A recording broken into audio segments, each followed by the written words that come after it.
Imagine a hole in the earth so ancient and so precise, it tells the time with nothing but light and shadow. No gears, no inscriptions, just a silence that keeps perfect measure.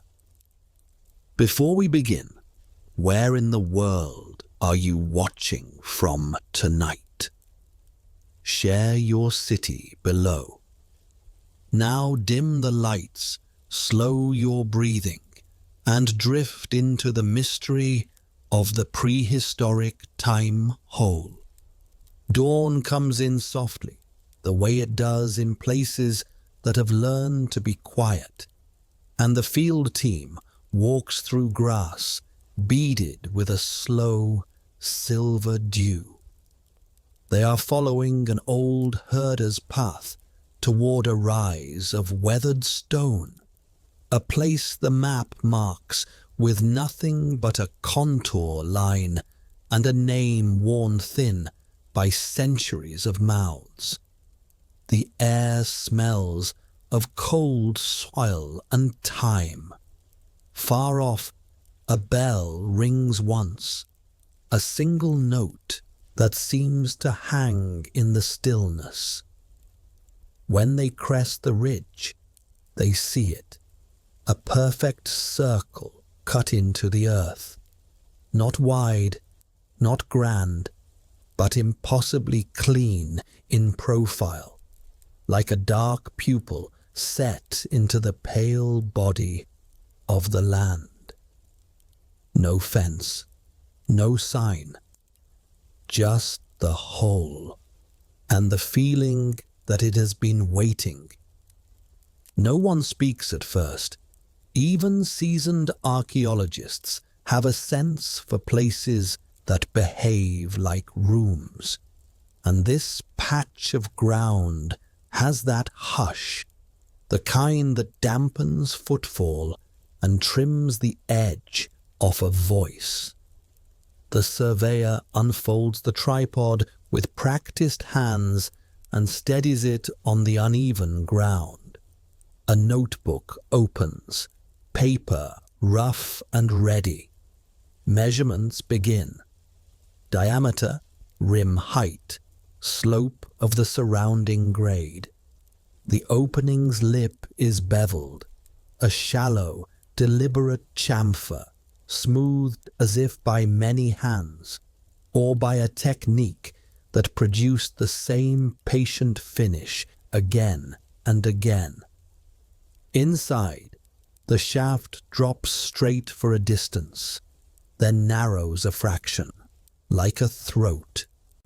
A pebble is released and barely makes a sound when it meets the bottom, not with a splash, not with a clack, just a padded, distant tap that suggests compacted sediment rather than bedrock.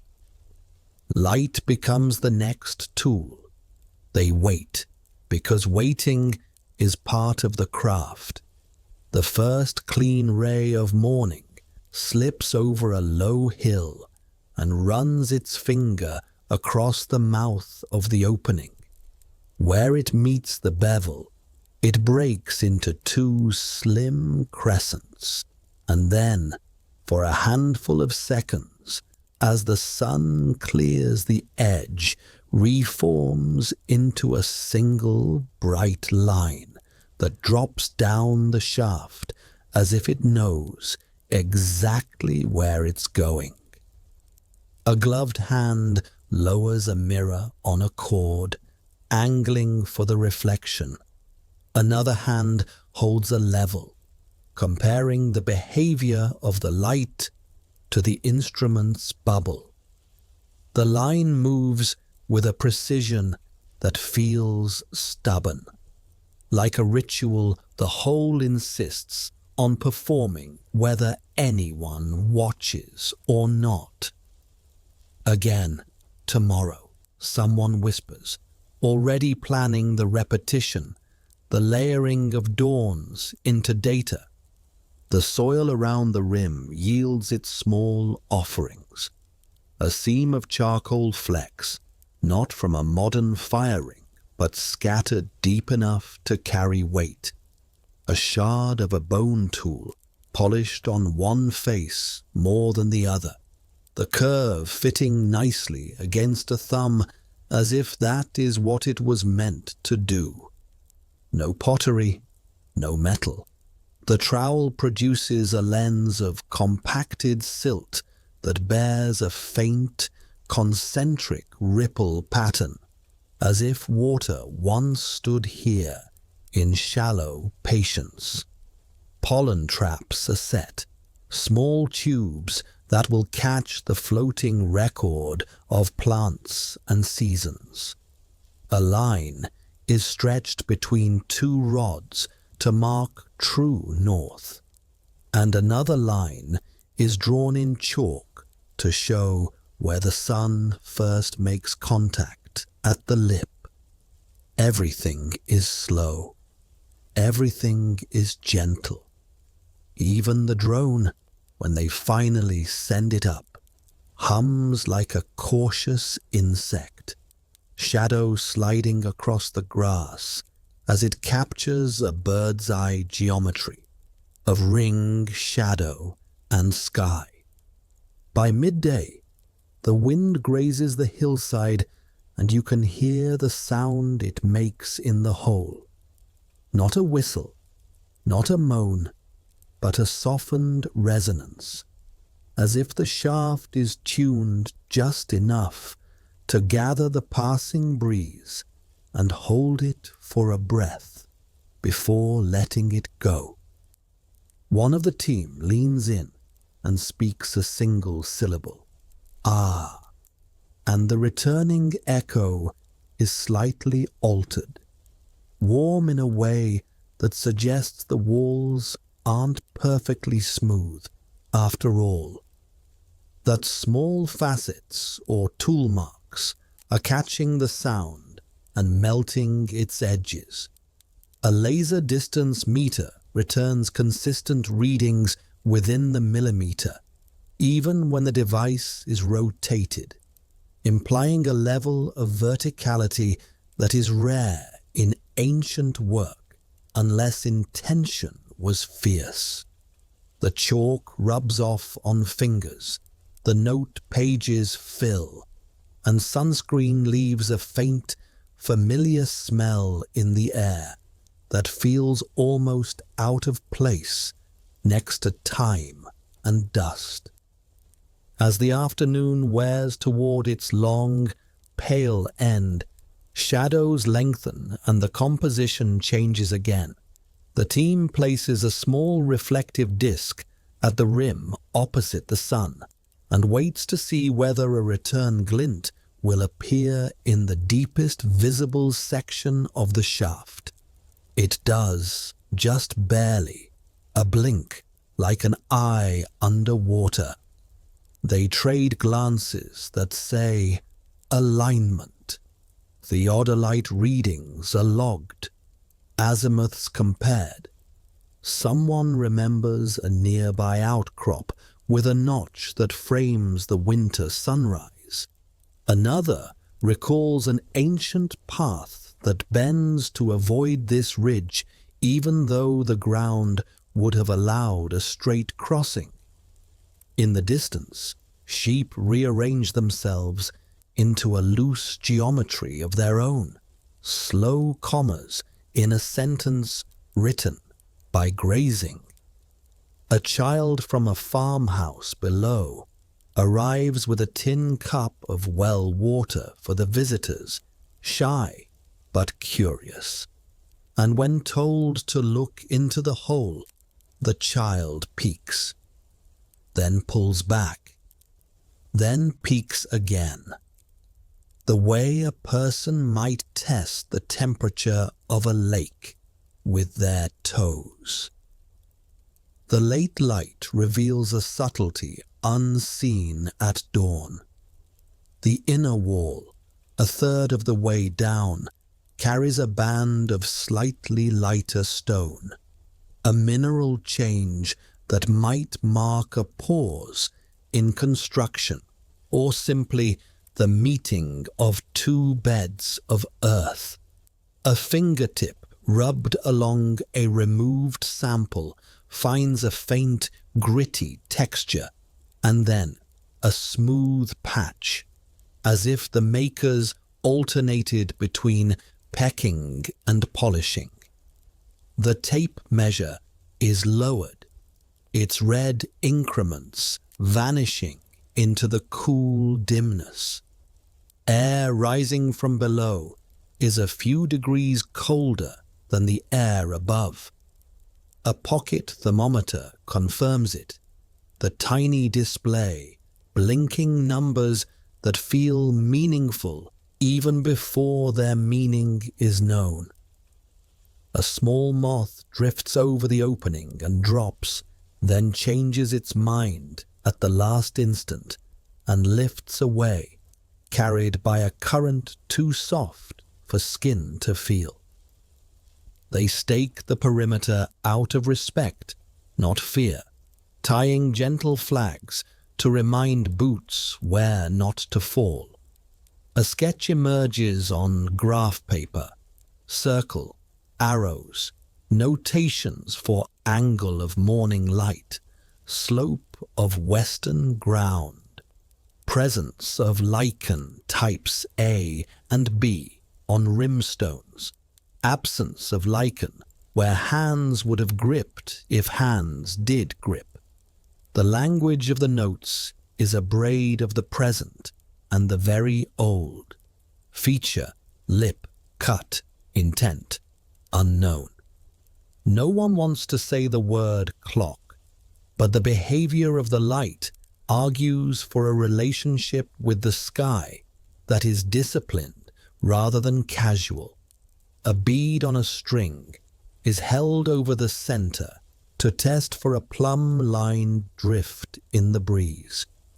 It barely sways, as if the shaft shelters the air even from the day's gentlest movement.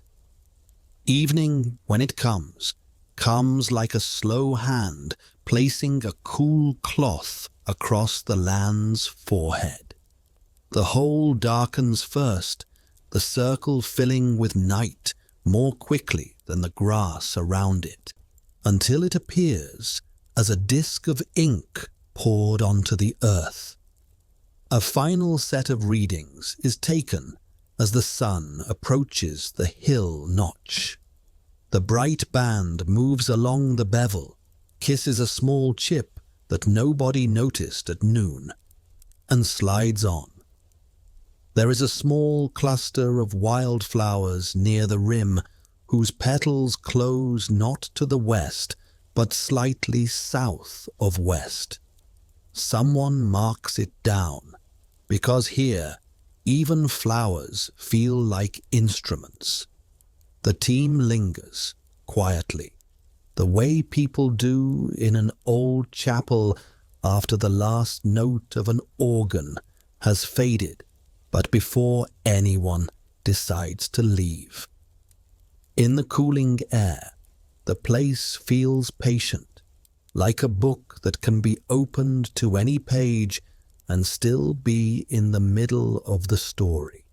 And every measurement made today seems less like a conclusion and more like a breath taken between one careful observation and the next, while the ground beneath their feet holds its own steady counsel, and the shaft waits for morning to draw that razor of light down into its throat once more. Stone speaks a language of angles, and here that language is whispered through light. At first glance, the shaft appears upright, but when the team threads a taut line from the rim to a plumb bob and sights along a long level, a breath of tilt reveals itself, barely a degree off true, drifting toward the quadrant where the sun lingers on late afternoons. This is not sloppiness. It feels like intent. The bevel at the mouth is not uniform either. Its lip thickens delicately on the eastern arc, thinning on the west, a shaping that encourages morning light to enter as a narrow blade and evening light to arrive as a softer wash. On the inner wall, about a forearm's length down, a faint ledge interrupts the smooth descent, a shelf no wider than a hand, as if positioned expressly to receive a fleeting touch of sun. The day's first beam snakes down, grazes that shelf, and slides away, while the rest of the shaft remains a column of tempered dusk that holds coolness like a vessel. The engineers map what the sky is doing here, not in abstractions, but in the lived arithmetic of horizon and season. They measure the altitude of the surrounding hills with a clinometer, pencil-short numbers beside cardinal marks, and let the landscape itself become part of the instrument. The horizon to the northeast is slightly higher, as if lifting a shoulder. To the southwest, it sinks a fraction, promising a longer, warmer light in months to come. From these undulations and the day's declination, they sketch the sun's arc like a patient seamstress pinning cloth to a form. At local noon, the shaft's interior remains dim. Even the brightest moment is shy. So they turn to the times when light is angled and persuasive. During mid-morning, a sliver enters, bends in obedience to stone, and draws a pale line toward the inner shelf. At mid-afternoon, a twin sliver arrives from the opposite side, yet fails by a whisper to reach. The disparity is recorded, not as a failure, but as a clue that the whole is measuring not noon, but the boundaries of the day in two equal, delicate strokes. A camera placed at the rim becomes an eye that will not blink. Hours compress into a time lapse. The sun's reflection tightens and loosens, threads and unthreads itself along the bevel's curve, a shining stitch on an old hem. When the footage is reviewed, a rhythm emerges that is neither mechanical nor chaotic, a slow heartbeat set by the sky. The beam's footprint, the small, wandering ellipse of light inside the shaft, traces a shape over the hours that resembles a figure 8 when viewed from above, the signature of the sun's long bargaining with the seasons. Not exact, not the perfect analemma one might draw on a globe, but a cousin to it, smudged by air and angle, repeated day after day with such consistency that the stone may as well be a silent reel turning beneath the light. They test for refraction and mirage-like effects on the beam, because air is not empty, it is a lens. On cold mornings, the light is steadier, the line crisp as a thread snapped taut. On warmer afternoons, a softness appears along the edges, a quiver that speaks of rising heat gently stirring the column. A pocket anemometer registers almost nothing at the rim, but down in the shaft, the temperature holds at a modest, unseasonal cool, a result of depth and shadow that lends the place the steadiness of a cellar. A single strand of spider silk, anchored by chance across the mouth, serves better than any instrument to reveal a breath of breeze.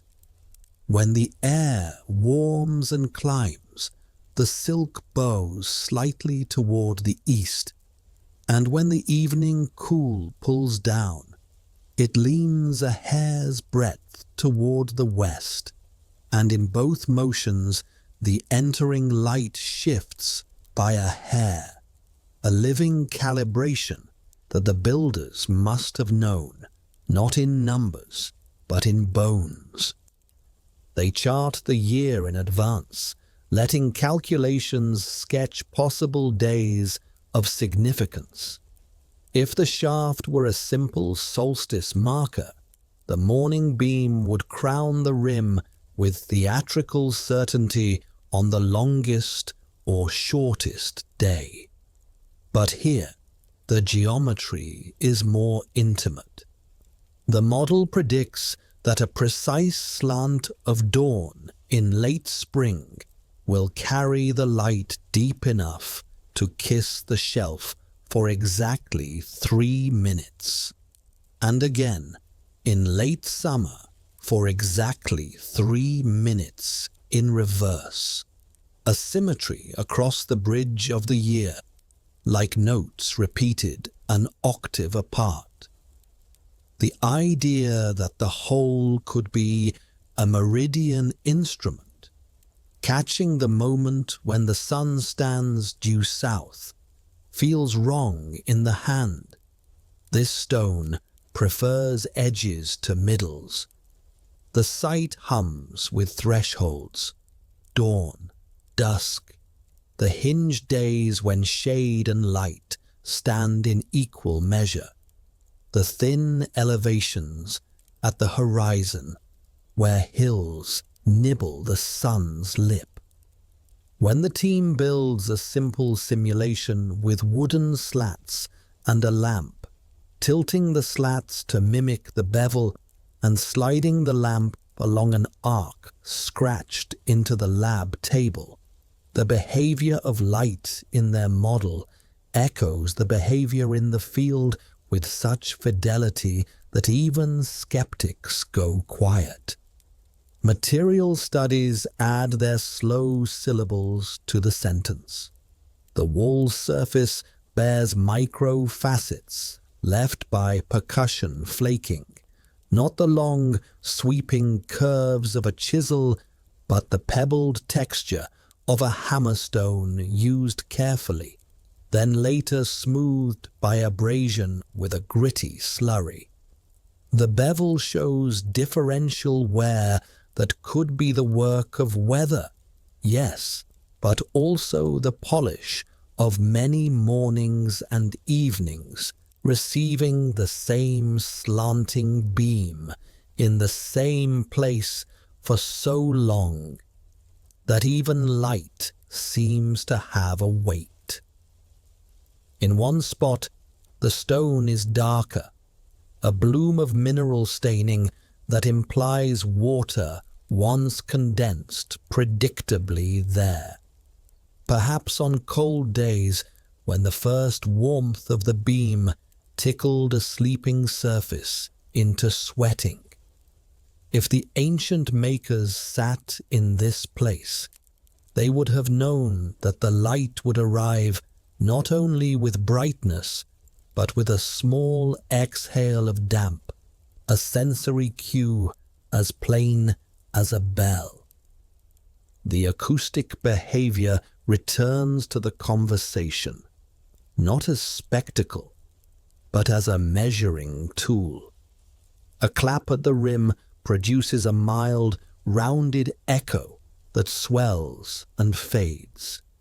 The swell is longer when the air inside is cooler, shorter when warmer, and the team uses this as a crude thermometer to log internal air shifts across the day.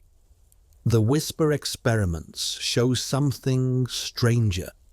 When a word is spoken toward the east side of the rim in the early morning, a faint return seems to gather at the shelf. In late afternoon, the same phenomenon appears toward the west wall, a seesaw of sound that mirrors the seesaw of light, as if stone has been shaped to let the day articulate itself in two voices answering each other across the shaft.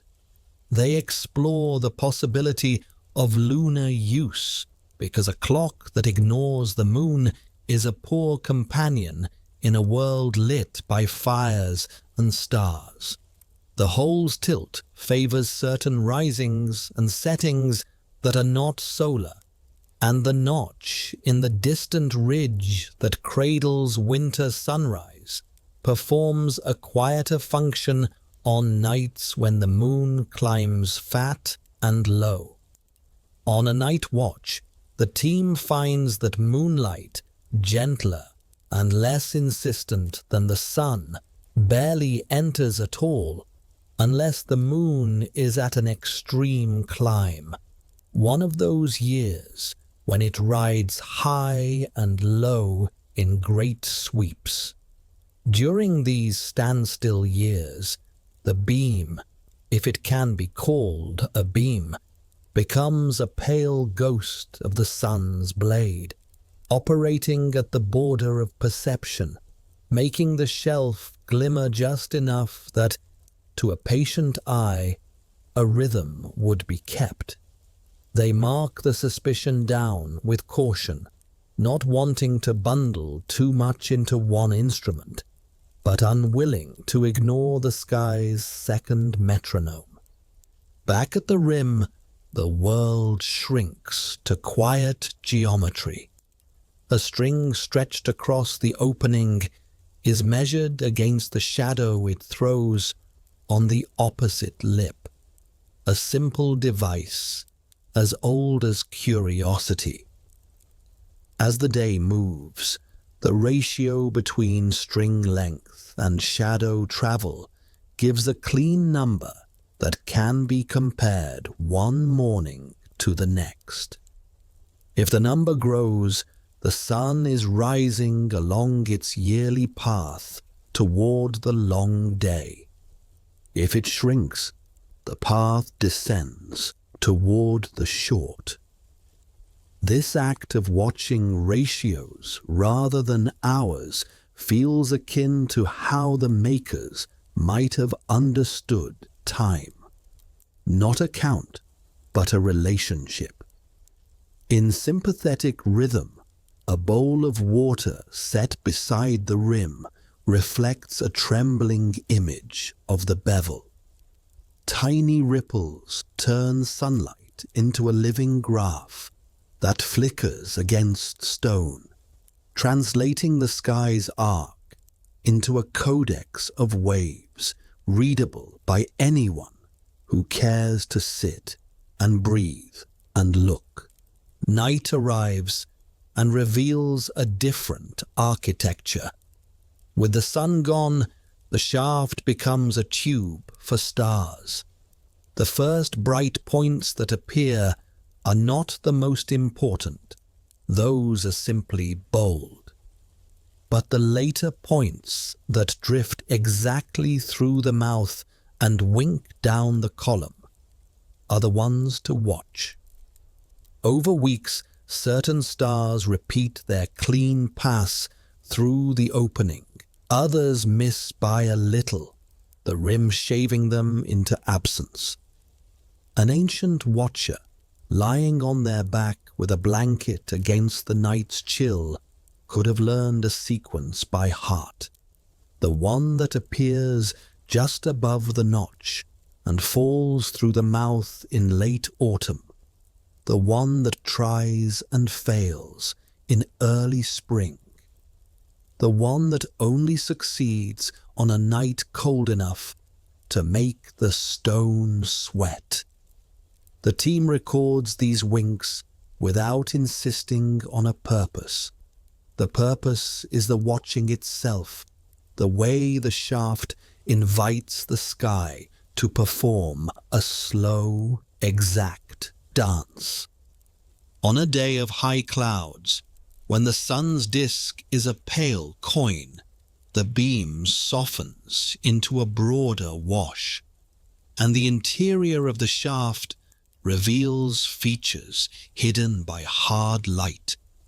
Hairline striations, faint scallops where tools kissed and lifted, a subtle twist in the wall that might guide a beam the way a rifled barrel guides a bullet.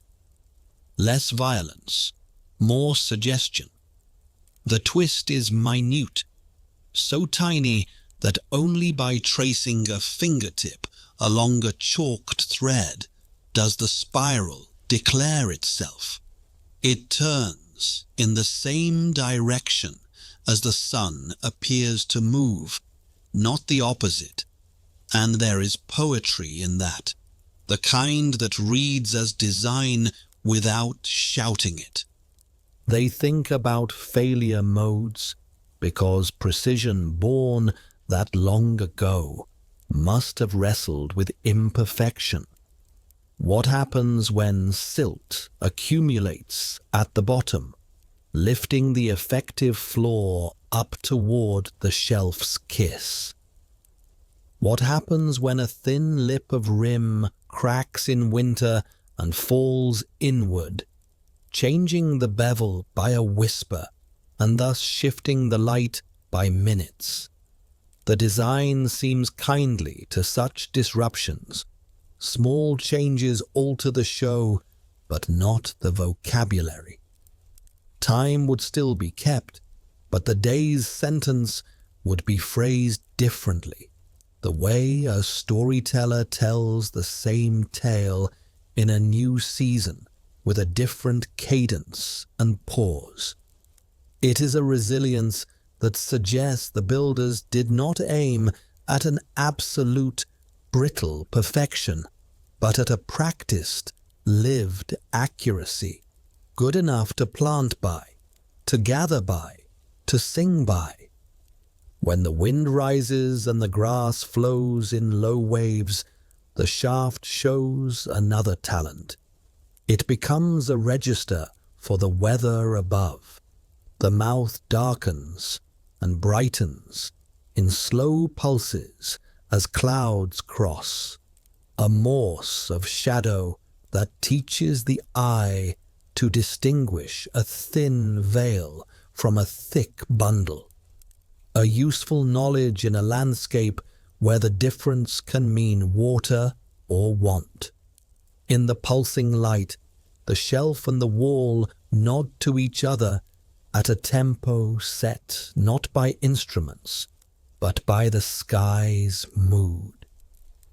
This fluency with both celestial and atmospheric time makes the place feel like a hinge between cycles, day and night, season and season, clear and clouded, constructed not to control them, but to listen, to keep a listening that is careful enough to be called keeping.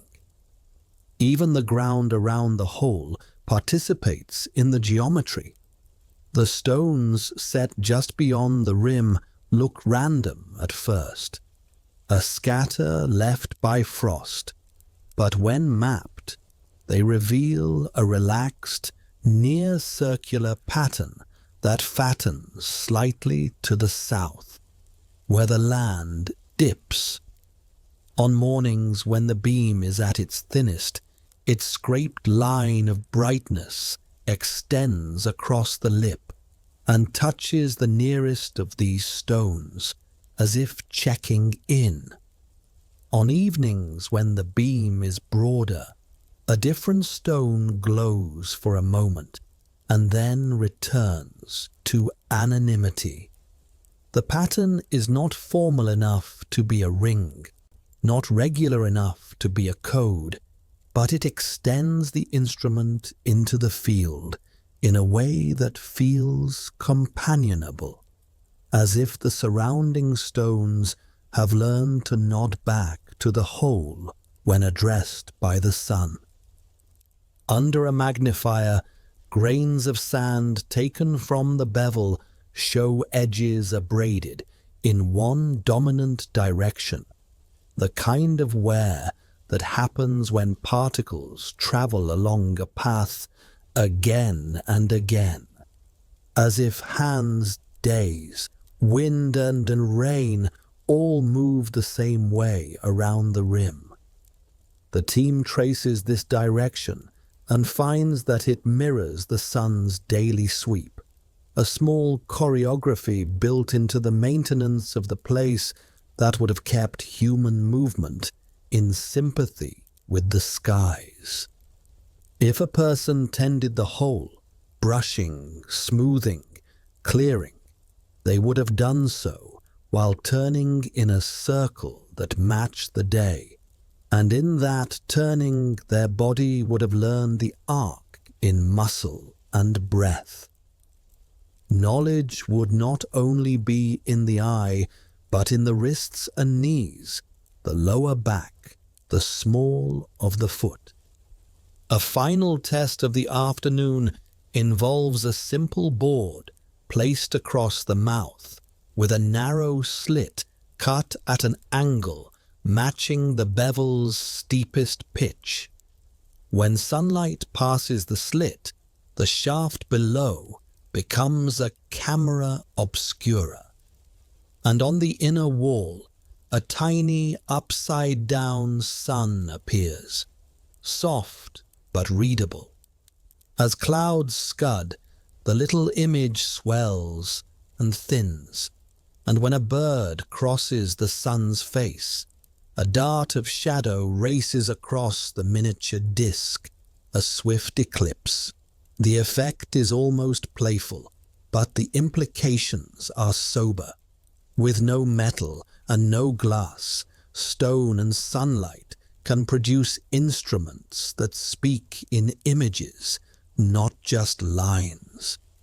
A patient person could read cloud thickness and wind height, could sense the coming of weather hours before it arrived, could tell when the air was steady enough to promise a clean dawn beam tomorrow.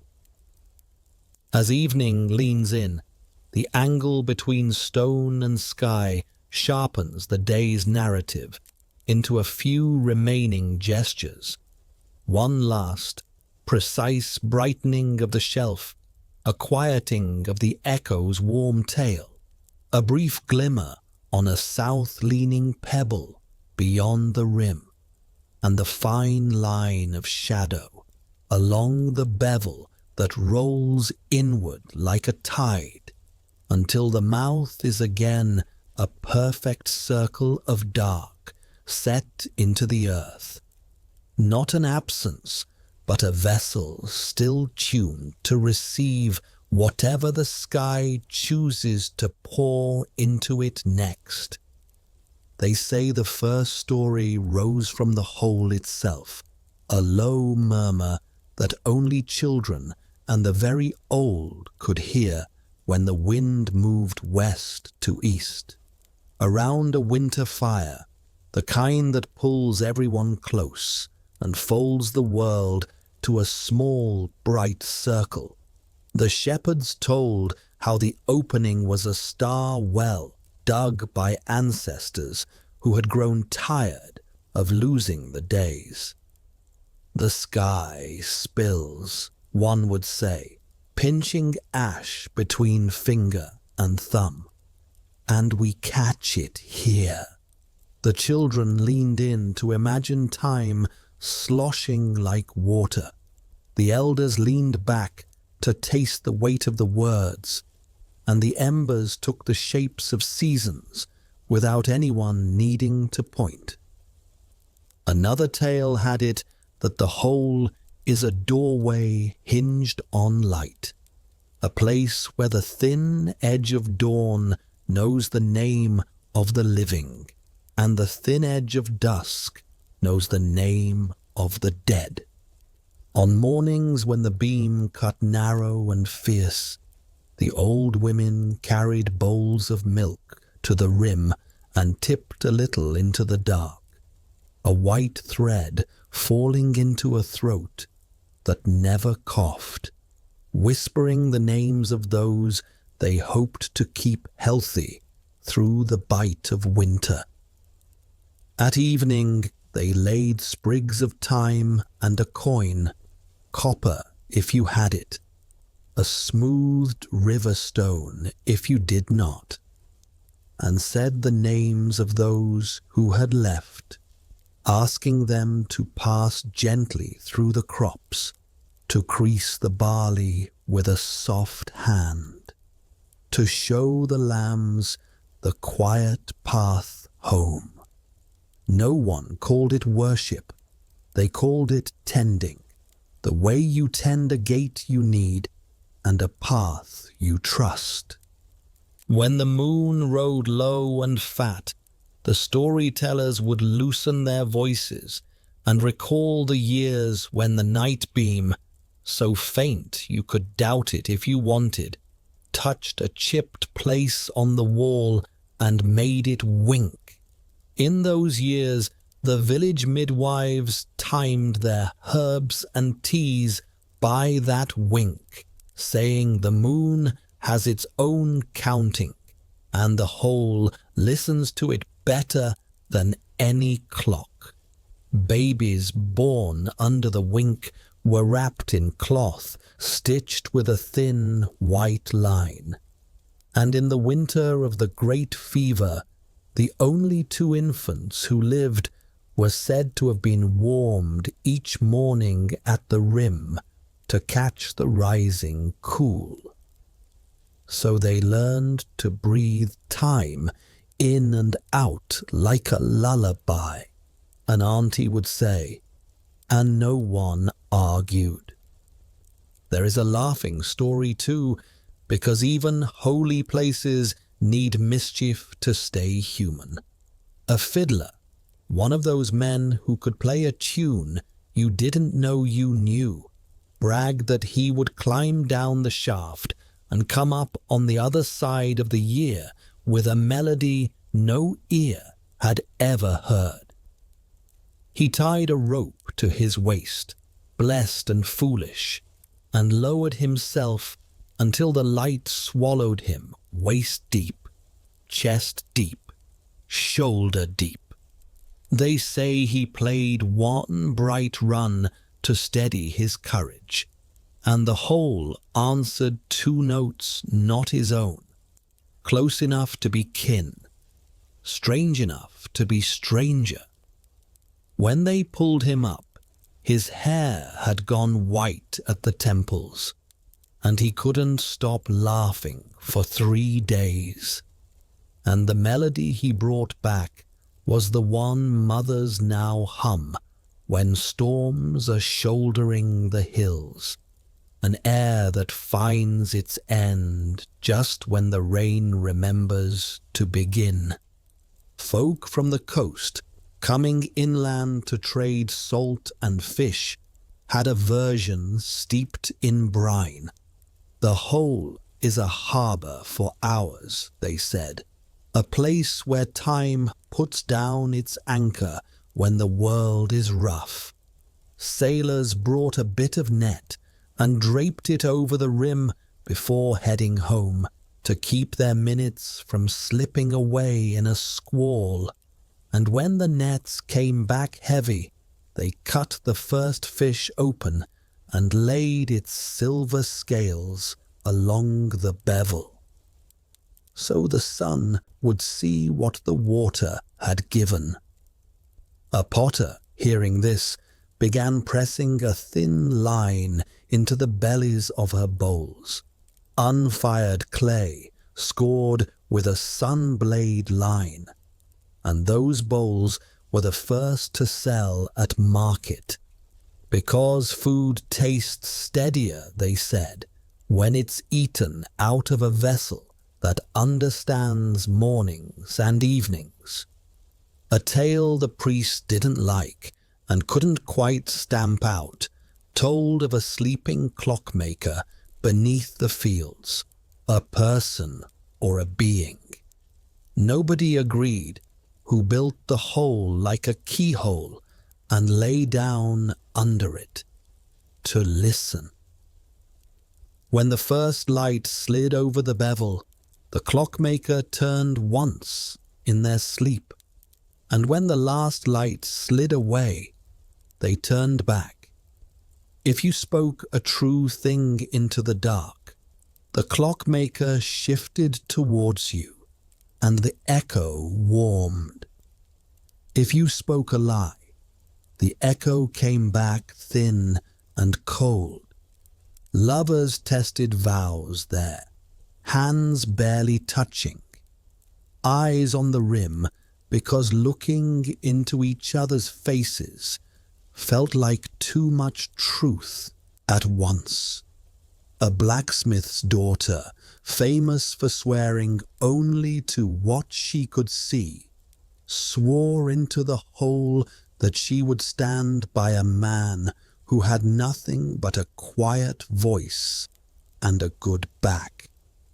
The echo came back like flannel. They were known to be happy enough to be envied and ordinary enough to be believed. When drought pinched the land so hard, the river turned into a necklace of still, separated pools. The whole walked into darker stories. People blamed it for keeping the rain, for swallowing the sound of prayers, for catching clouds the way a thorn catches wool. One night, a desperate handful brought torches and threatened to fill the shaft with stones to break the greedy throat.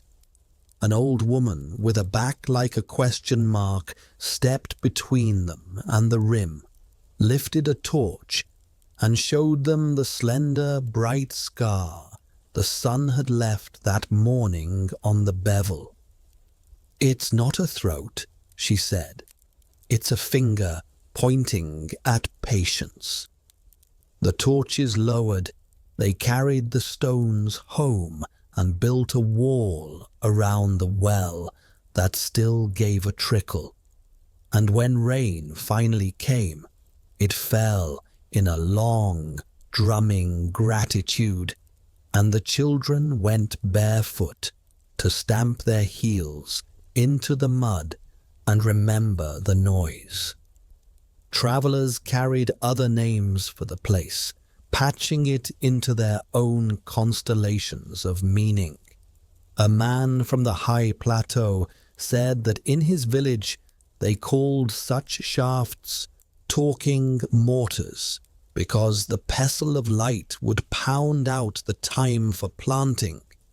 A woman from the far forests said her people believed light thins before it breaks, and that the thinnest light is the most potent, so offerings should be made when the blade at the rim is a hair rather than a hand. A scholar with brittle hands and a soft cough wrote by candlelight that the ancients built a computus of shadow here, a calculator without numbers, and then in the margin added, almost as an apology, that his mother believed the whole was a place where the world remembers how to breathe. Children made their own rules and tucked them into their pockets like charms. Don't say your name into the hole unless you want to hear who you'll be in a year. Don't drop a stone. If you do, you have to wait until the next equal day and listen for it to come up as the smallest thunder. Don't run your finger all the way around the bevel. If you do, you'll circle back to the thing you were trying to leave behind. They would walk to the rim on warm nights and play the quietest game they knew. Standing in a line, each would lean in and whisper a wish for someone else instead of for themselves.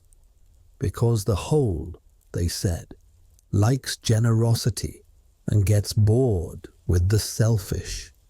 A boy once wished for his father's temper to soften, and by harvest his father had learned to close his fists around wheat and not around air. Over time, the stories braided with saints and scriptures the way rivers braid when they meet. A chapel stone got set not far off, and a day was chosen when the priest would bless the fields. He would pause by the hole and say words learned from Rome or from the city by the great river, and the farmer's wife would slip in her old words between his Latin phrases so lightly that he never heard, and if he did, he would have pretended not to. On those days, the sun always seemed to shine in a clean, hard line, and the priest would call it providence, and the farmers would call it luck, and the children would call it the whole, doing what it always does when adults pay attention to the right things at the right times. Not all myths are gentle. There is the story of the wolf that no one saw but everyone heard, padding around the rim 3 times on a night when all the dogs refused to bark. In the morning, 2 ewes had lambed early, their small ones wet and shivering. The beam that day warmed the shelf long enough for the women to rub life into the lambs with rough cloths and steady words. The wolf walks to wake the light, the herdsman decided, half grateful, half afraid, and after that they left a strip of hide on the rim in winter, as if to pay a toll to a predator that had learned to trade teeth for timing. There is the earthquake tale too, a brief trembling when cups rattled and the whole hummed like a struck drum. Some swore the sound rose up out of the dark, some swore it fell into it, and both sides used the memory later to win arguments about whether the whole leans toward earth or sky. There is a quieter braid of myth that belongs to nights when no one is sick and no one is missing, and the weather has been kind for a while. On those nights, a grandmother lifts a baby toward the opening, not over it, never dangerously, just high enough that the baby's cheek feels the cool breath of the shaft, and she sings an old song that counts in pairs, 1 and 1, 2 and 2, 3 and 3, into eternity. The words are nonsense, and the countings is true.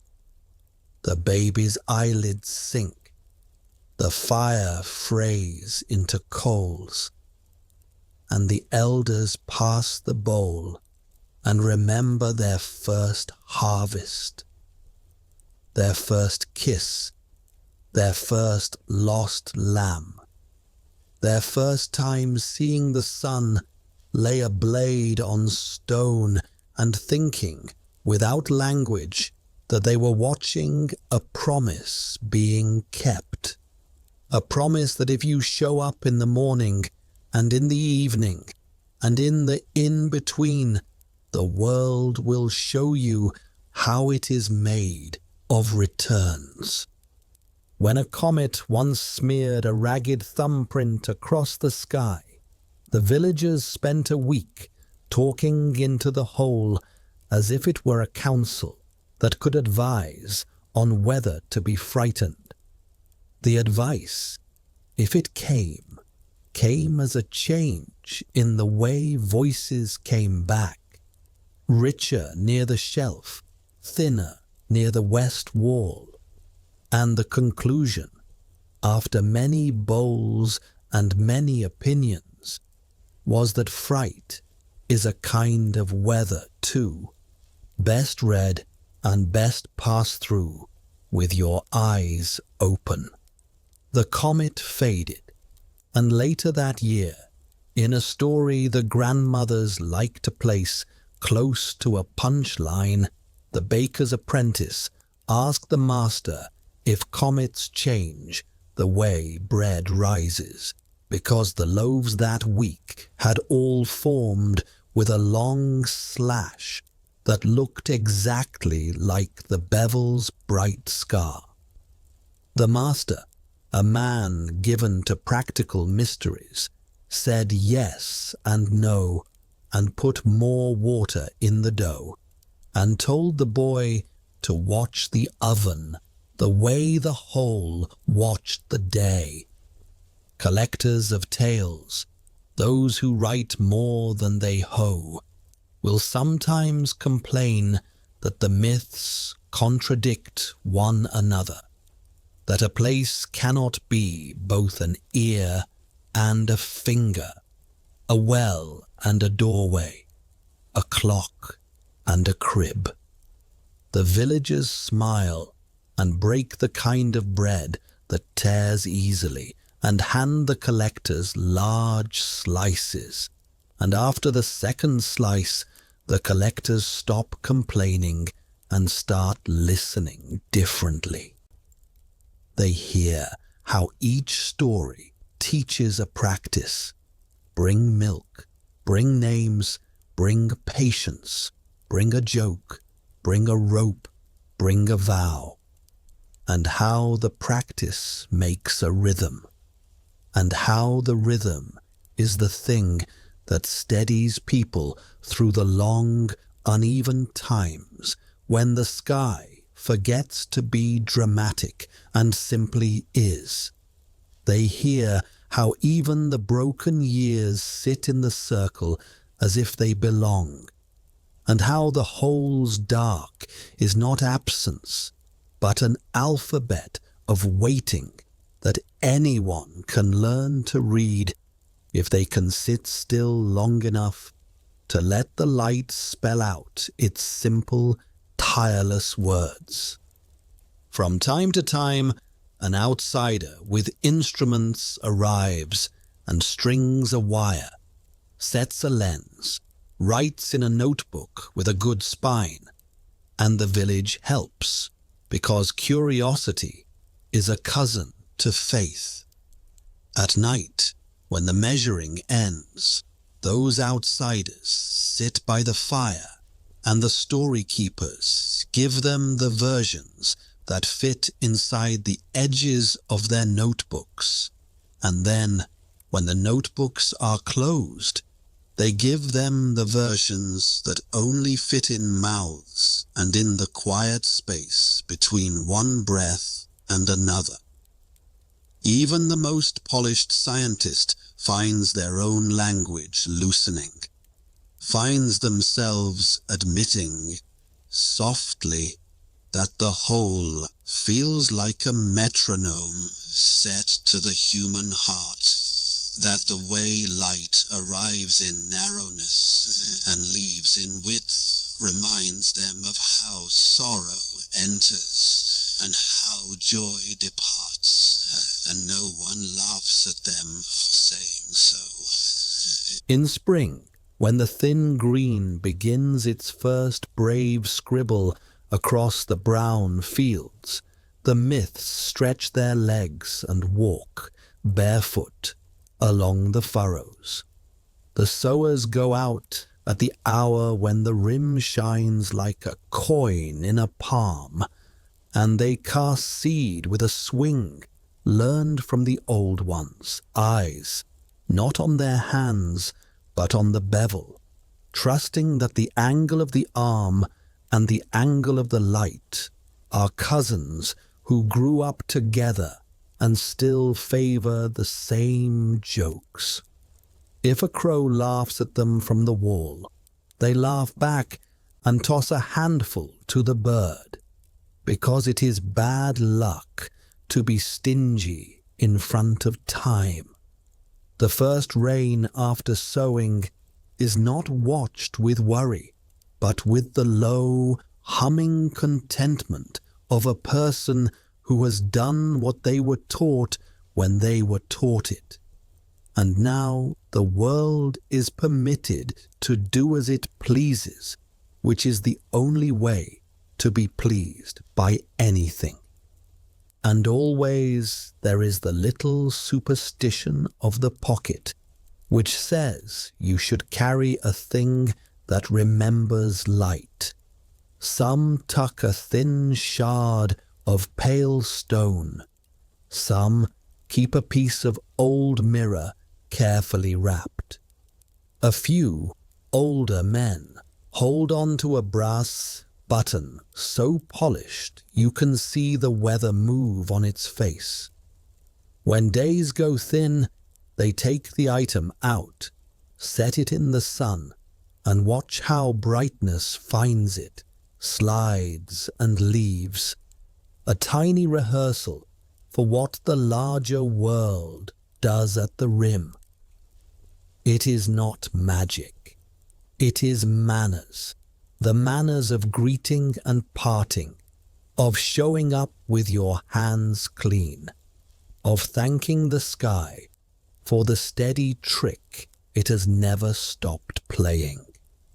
The whole keeps gathering these lives to itself without speaking, and the people keep giving it their words, their milk, their breath, their jokes, their music, their weariness, and their waiting, as if the exchange is what makes a place, as if the light that falls into the earth comes back up as stories that pass through mouths and across generations, like a slow, trustworthy river that knows its banks, and when the moon rides high or the wind goes slant, overflows a little, just to remind everyone that time is a kind of water, and a kind of fire, and a kind of voice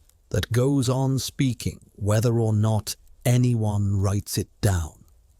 They begin with a map they can rotate in their hands, a thick, layered thing built from LiDAR sweeps and thousands of overlapping drone photographs. Each flight traces a lawnmower path across the slope. Each pass leans light slightly differently into the bevel. Each image stitches into a point cloud until the whole and the land around it are no longer just a place, but a measurable surface with pores and fingerprints. When the model is rendered, the bevel resolves as a shallow spiral that a naked eye wouldn't swear to. Not a corkscrew, more a patient drift, a twist that might be nothing, or might be the nudge that teaches a blade of sunlight to travel where straight stone would not.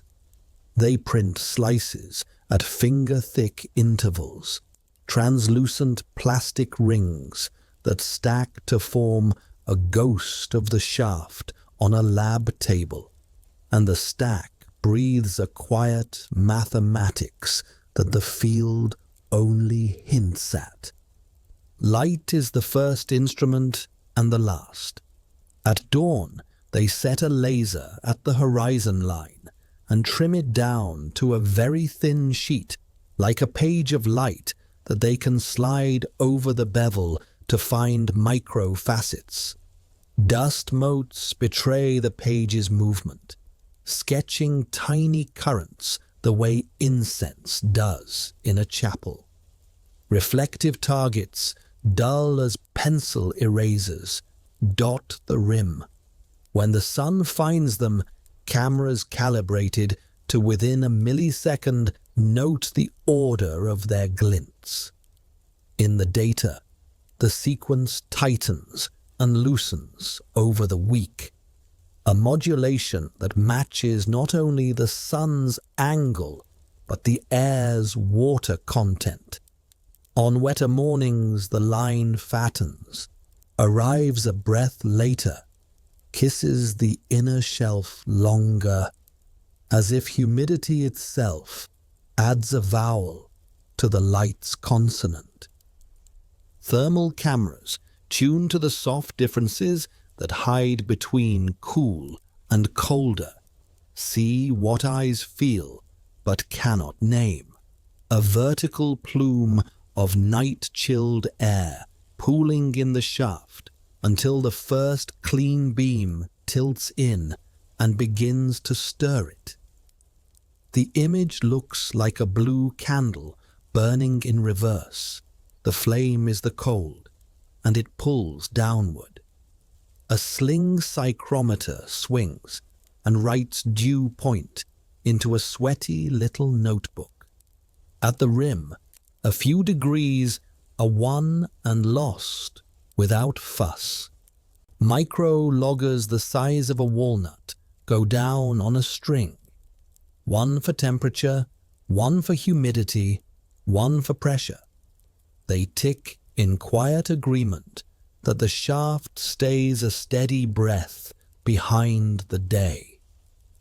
On calm mornings, a film of condensation seeds on a band of stone halfway down, always in the same place. When touched with a cotton swab, it carries a faint signature of dissolved minerals that wink toward a slow, repeating distillation cycle. A tiny still that runs on sunlight alone. Sound gets its turn. An impulse speaker issues a click like a dry finger on wood, and an array of microphones arranged around the rim and down the line records how the click folds and returns.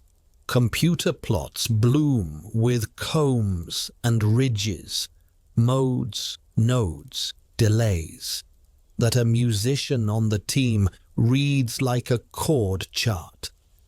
The shaft answers most strongly at a low frequency that changes with the square root of the air's density, exactly as a Helmholtz resonator ought to. When the wind above a certain speed scrapes across the mouth, an infrasound note lifts from the hole and hums in bones rather than ears. It isn't uncanny. It's clean physics, but the way the note rises just as the first thin light appears makes people smile into their scarves, as if the place knows how to tune itself for morning. Instruments for the ground take longer. Stakes and wires go in to run electrical resistivity across the slope. The map that comes back is a soft, bluish oval of wetter soil wrapping the shaft like a shawl, subtly more conductive than the field beyond. Ground-penetrating radar follows, several antenna frequencies, because stone and clay and old disturbances answer differently depending on how deep you ask your questions. The slices show no side chambers, no clean culvert, no hidden voids that would make the daily behavior a trick of underground streams. What they do show is a faint disturbance halo, soil compacted and reworked in a ring a few meters out. Not recent, not random. The ground remembers where people stood, knelt, passed stones hand to hand. A microgravimeter comes last, cradled and coddled like a sleeping animal. It finds no deficit that would whisper, "cave." And the team, secretly pleased, writes solid in the margin with more force than necessary. The compass is honest about a small, mischievous tug near the eastern rim.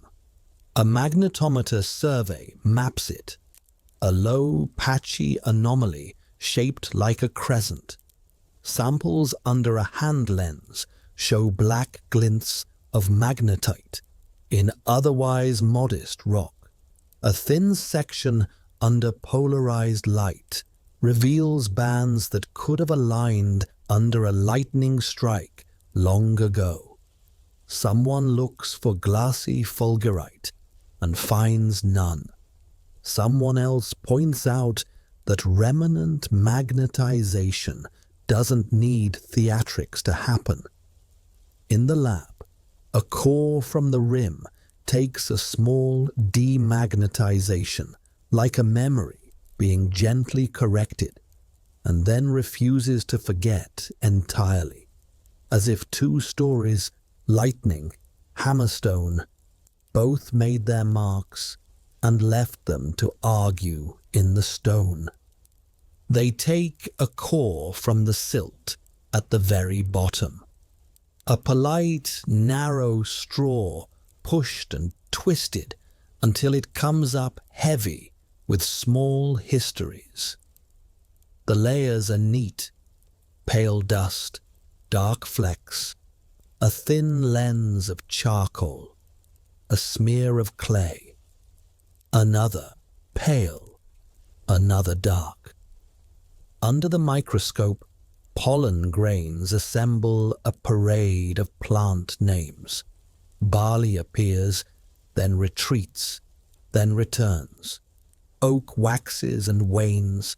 Tiny rough spheres from wild time persist like a refrain. Radiocarbon on the charcoal gives a number with a margin that people whisper to one another and try not to celebrate too loudly in case they have to take it back.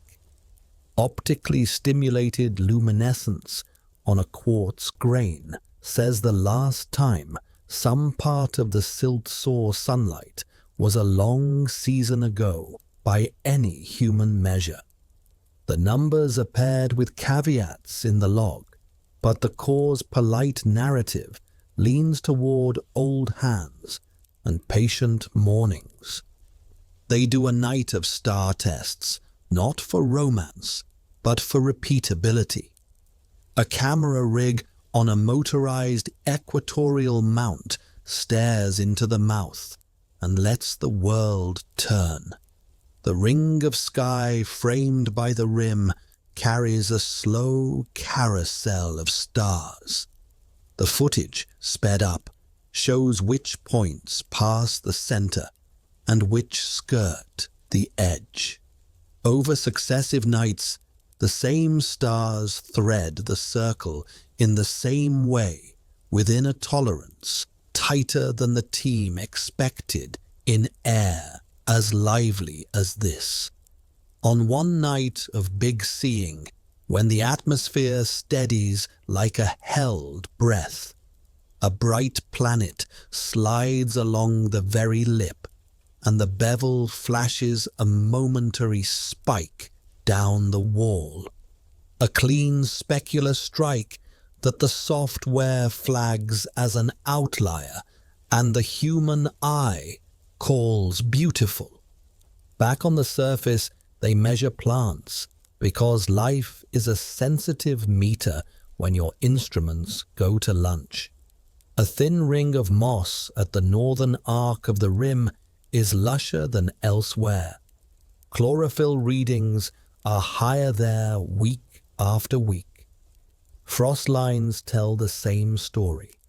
On the first cold mornings, rime hesitates just a little longer on the southern arc, as if the whole returns cold like a careful lender. Seedlings nearest the rim adopt a slight lean that points to a pattern of morning warming and evening cooling.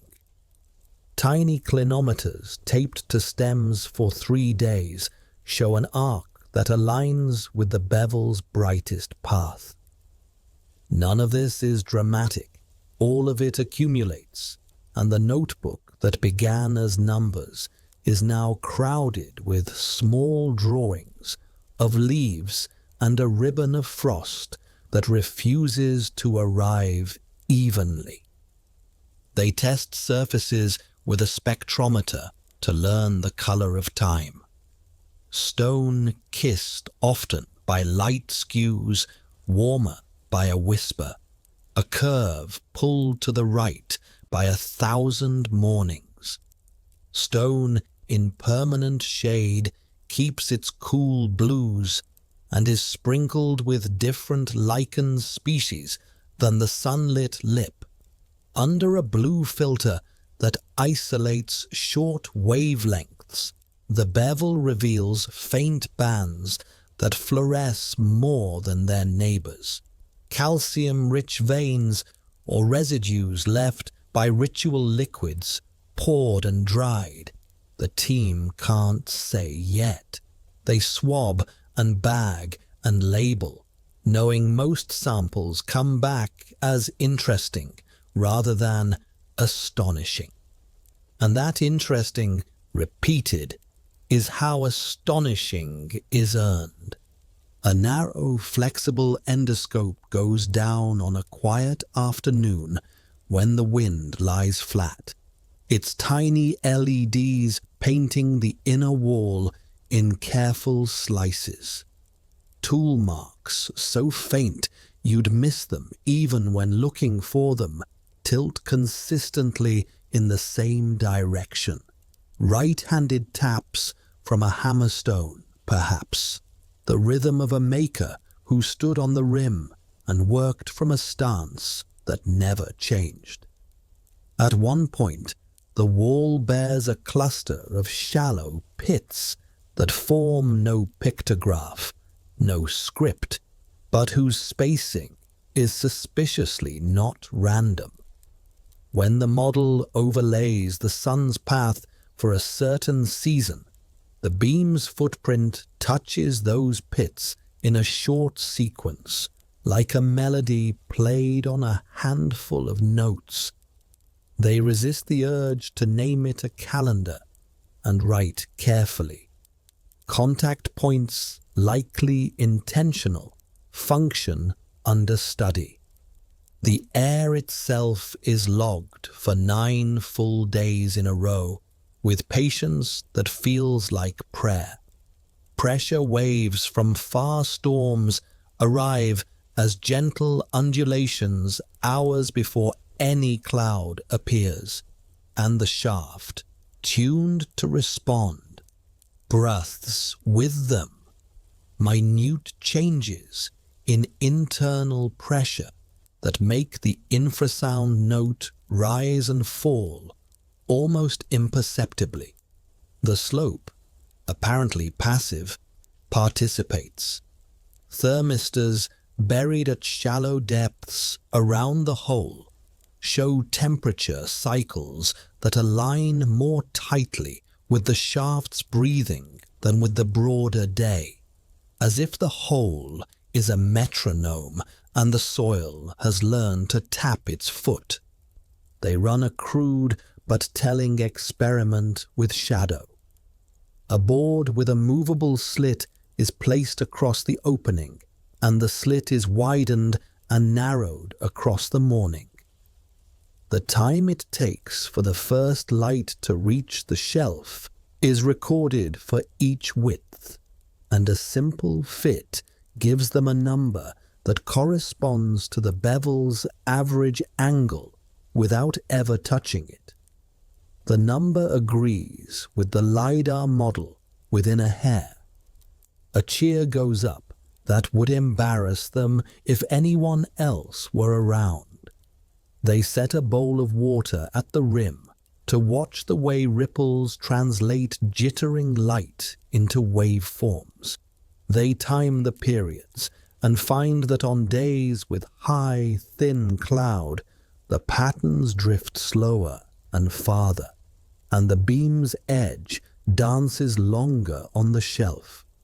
A farmer who wandered up says he could have told them that by taste and shoulder feel, and takes a polite sip from the bowl as if to prove a point without making it. Calibrations are a religion within the larger religion of the work. The theodolite is checked against a known line outside the site before dawn each day to kill drift. The drone's barometer is told to sit and think about what it's doing before it flies. The thermal camera stares at a black body box that looks like a lunch pail, so nobody can accuse it of believing in ghosts. Instruments fail in small human ways. A loose connector, a battery that lies about its health, a lens with a smudge of someone's thumb, and the log honors each failure so it doesn't become a story later. When the sun is gone or sulking, they run the lamp test again. A distant halogen approximating a far star. The beam attenuated and collimated until it mimics morning. The artificial dawn obeys the same rules as the real one, and the satisfaction of that obedience is not technical. It's the calm of finding that the world will submit to being asked polite, well-phrased questions. Oddities continue to court them. A day of high wind sends a swarm of dry seeds spinning across the rim. Most fall away, but a subset, paper-thin discs with a notch, settle into the bevel and align themselves like tiny compasses, all pointing their notches toward the brightest part of the rim. It looks like whimsy until they repeat it in still air with a lamp and find that the seeds, influenced by microcurrents set up by warm and cool stone, consistently take the same orientation. The seeds become informal flags for light-induced air movement, and a new column in the notebook appears. Seed tell, with little arrows drawn like childish suns. They borrow a polarization filter, and on a bright afternoon, when the sky is big and blue, watch how the beam changes when the filter turns. At one orientation, the light on the shelf thins by an honest fraction. At another, it fattens, a consequence of scattered skylight's polarization more than the direct sun. This would matter for someone reading the whole by gut and eye. It explains why some evenings the glow seems fat on a clear day and thin on a milky one. It adds yet another variable to a system that already contains enough music to keep a careful person busy for a lifetime. They are not disappointed by the complexity, they are steadied by it. On a hunch, they leave a small flat stone on the bevel, marked with a smudge of chalk, to see whether the morning beam has the strength to push heat through it and into the wall. A thermal patch grows under the stone, and later a slightly darker mineral stain appears below the spot, as if warmed water carried dissolved salts along a micro-capillary path that it normally wouldn't take. Over months, that path could become a ghost vein. Over years, a stripe. Over centuries, a guide. It would mean the builders weren't only shaping a moment of light, but teaching stone to remember where light had been, etching a future cue into the material, so even inattentive descendants would trip over it and look up. When the weather finally breaks into a run of clouded mornings, they keep going. The instruments mutter smaller numbers. The beam becomes a suggestion. The infrasound note hides under the wind, and still the logs fill as if hunger and patience were the same appetite. The whole, which the team now calls by a nickname none of them would use in a report, continues to perform its plain trick, taking whatever the sky offers and making it legible, not perfectly, not loudly, but steadily.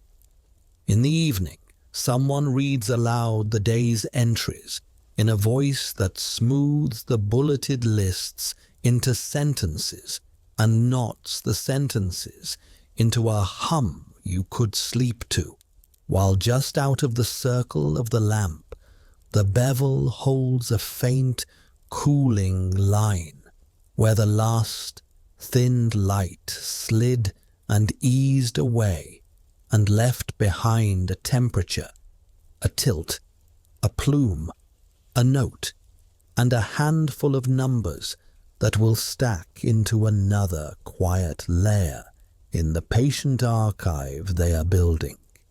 Theories grow here the way grasses do, in overlapping blades that make a field even when no single stalk can explain the wind. The first, simplest idea is a solstice marker, because there is comfort in naming extremes, a place that catches the longest day's first knife of light, and the shortest day's last amber, an altar for the year's hinge. The bevel's changing thickness would be the fine adjustment, the inner shelf, the gong that rings when the sun arrives just so. But the measurements complicate the elegance. 3 minutes in late spring, 3 in late summer, not just one crowned moment at the ends. And so the solstice theory widens into an equinoctial companion, a pair of equalities held between the extremes, a calendar that prefers balance to spectacle. Another theory leans toward the moon because the night needs its own metronome.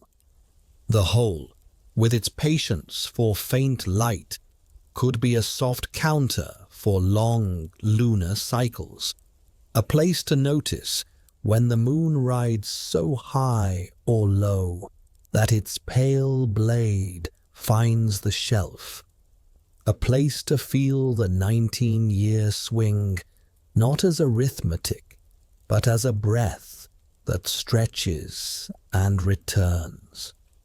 If you watched here for 2 decades, the theory says, you could be the person who remembered when seeds slept and when tides were most stubborn.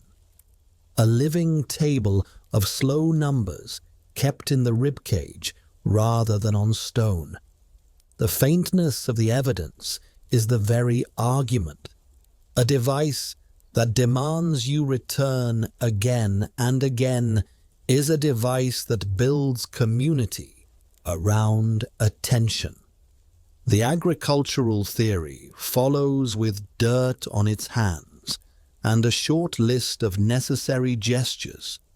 The hole's morning blade would be a green signal for sowing when days reach a certain width. Its evening wash would be the nudge for cutting hay before heavy dew seasons return. The first time the shelf holds light long enough to warm a damp fingertip would be the day to open irrigation channels. No gears are required when a body already knows how tired it is and how much day is left. In this telling, the whole is a clock you can read while holding a sickle, a thing that does not demand you put down your work to consult it, because it is already woven into the way your arms swing and your feet set on furrows. Ritual theory drifts up like incense and doesn't apologize for its intangibles. The narrow morning blade is an act of purification. The broad evening wash is a benediction. The shelf's brief kiss is a threshold where names should be spoken softly and milk poured. A doctrine of light-based manners that keeps people and their dead in neighborly proximity without confusion.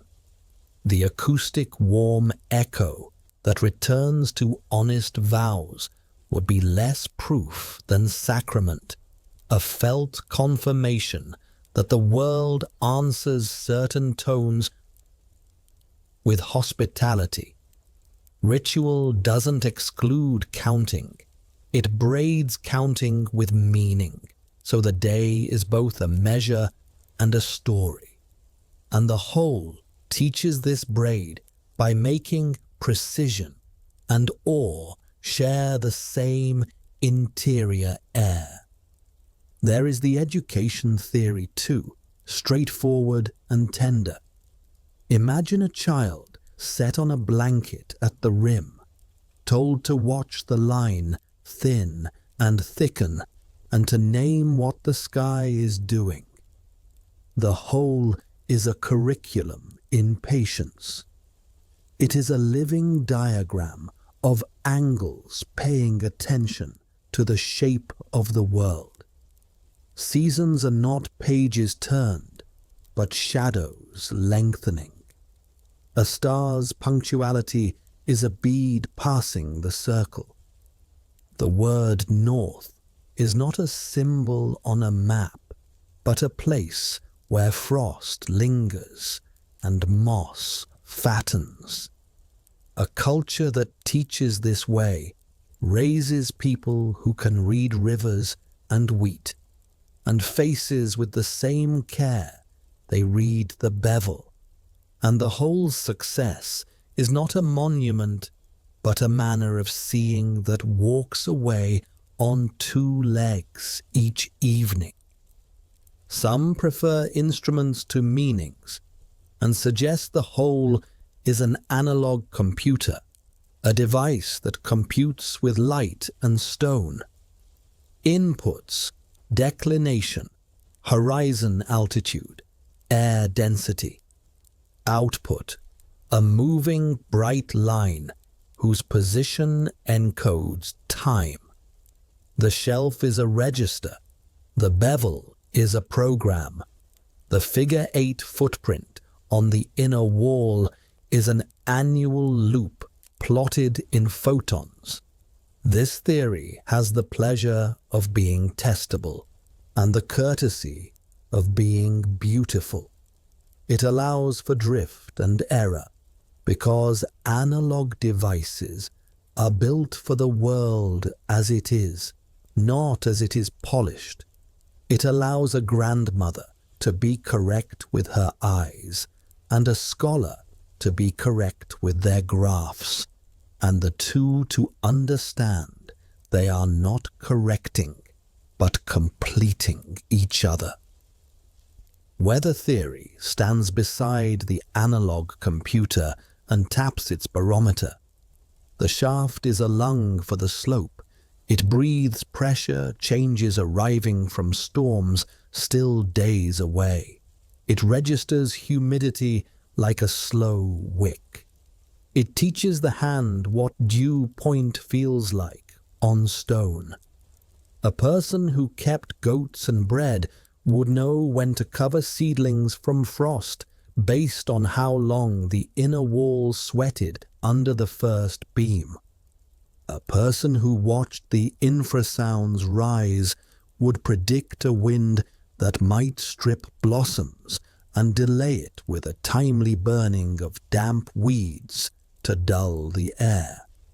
If the whole kept time, it kept weather's time too, which is to say, it kept safety without needing a word for it.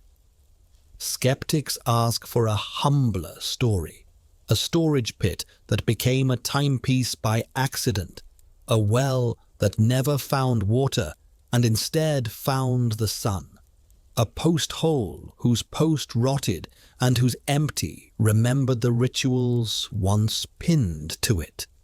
Erosion can make neat circles, they say. Lightning can magnetize stone. Tools leave marks on things that were not intended to be instruments. The core sample answers with barley and oak and thyme, layered in a way that smells of sequencing. The shelf answers with behaviors too exact to shrug at. The bevel answers with a spiral that encourages light rather than ignores it. But humility survives the debate, even if the whole was born of an ordinary purpose. People taught it to do something finer, and that teaching is part of the object now, the way a song becomes part of a room that has heard it sung for 100 winters. There is a network theory that delights in maps.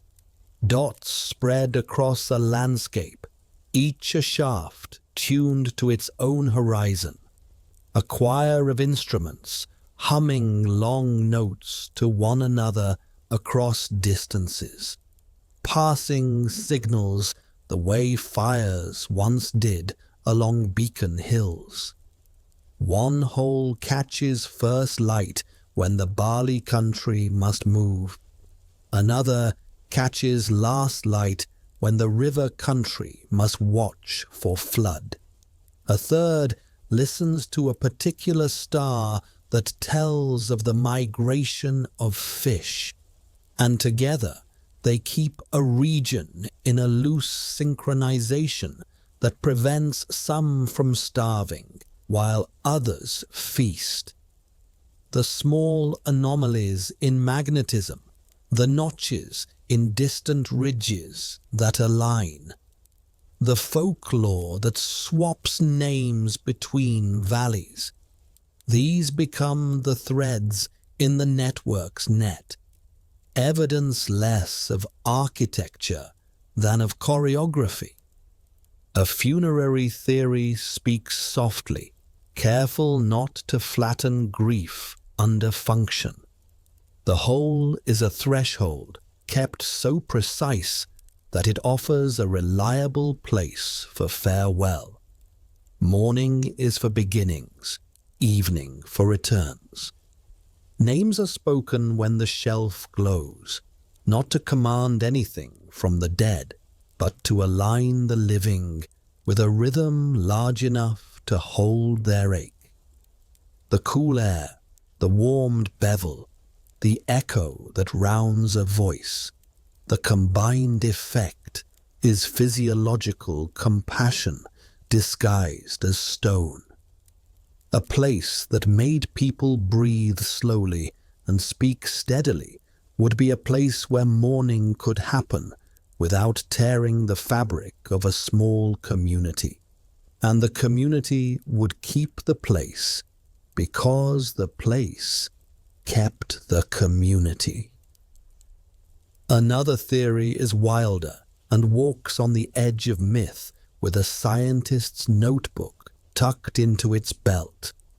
The shaft is a recorder of long change, a witness built so that drift would be visible to those who cared to watch across generations.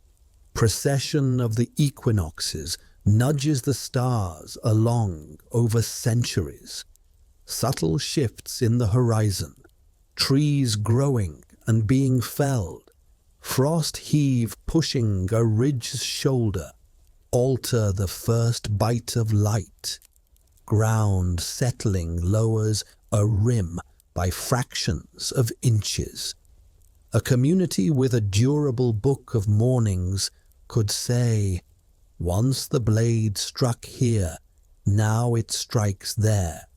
And in that small difference, hear a story about time that is larger than a harvest, larger even than a life, and adjust their tales and their habits to fit that slow fact.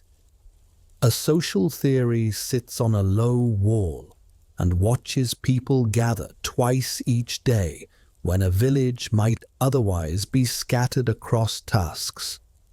The whole is an appointment that no one has to write down. It is a public clock that asks for no money. It is a reason for greetings that would otherwise be postponed until market. In the few minutes when the shelf glows or the wash warms the rim, knowledge is exchanged in the oldest medium, talk, and the sum of those small exchanges is a resilience that keeps a place from cracking under bad years. The instrument's purpose in this telling is not timekeeping, but society-keeping, which is a kind of timekeeping. People rarely count until it fails. A craft theory wears an apron and smells of stone dust. The whole is a masterwork, used to teach apprentices how to read rock and correct small errors so that errors do not become mistakes. The bevel is a lesson in compound angles. The shelf is a test of clean cuts. The inner wall's micro-facets are a gallery of good taps and bad. Light is the unforgiving instructor. It overpraises nothing. It betrays dips and prouds. It shows chatter and smoothness without bias. A young maker trained by such a teacher would go on to raise standing stones and lintels that do not fall, and the village would feel that guidance in buildings that last and tools that fit the hand. There is even a theory that shrugs at purpose and thinks in terms of play.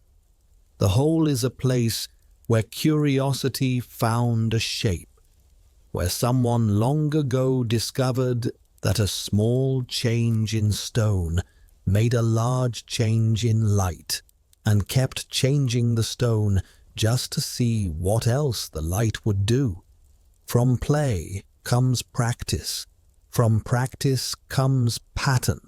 From pattern comes use. From use comes meaning. And meaning returns to make play sacred. Theories that insist on need can miss the origins of joy. The whole could be a playground for daylight that became a temple by accident, and nothing would be lost by admitting it. Naturalness returns as a counterweight whenever certainty tempts anyone to point too hard. Could a tree root have drawn a cylinder through soft ground that later hardened? Could a spring have once bubbled and then sealed? Could a glacial kettle have been cleaned by hands that found it pleasing and later decided to let it count? Yes is allowed to be the first answer, as long as it is not the last. The tests that find tool marks, the banding that suggests polish, the alignment to a notch that smells of intent. These tug the needle toward design without snapping it. A good theory leaves room for the part the land did on its own. Some think of ethics as a theory quietly attached to every other. If the whole kept time for those who had less margin, women balancing work and care, elders who watched weather because bodies pay for mistakes, children who remember through games, then the instrument's generosity is part of what it is. Accessible, readable, cooperative with cloud and wind, patient with those who miss a morning and return the next. A theory that prioritizes use by everyone is not sentimental, it is architectural. It says the builders knew scarcity and built against it with something that made minutes tangible and shareable. There is also the theory of redundancy, which sounds dull and is not. The whole is one of many instruments a place uses. Its success is tied to a row of standing stones, to a notch in a hill, to a burn's whispering rise, to a certain tree's leafing. No single cue is trusted entirely. Together they make a system that can afford a broken rim or a cloudy spring without losing the plot.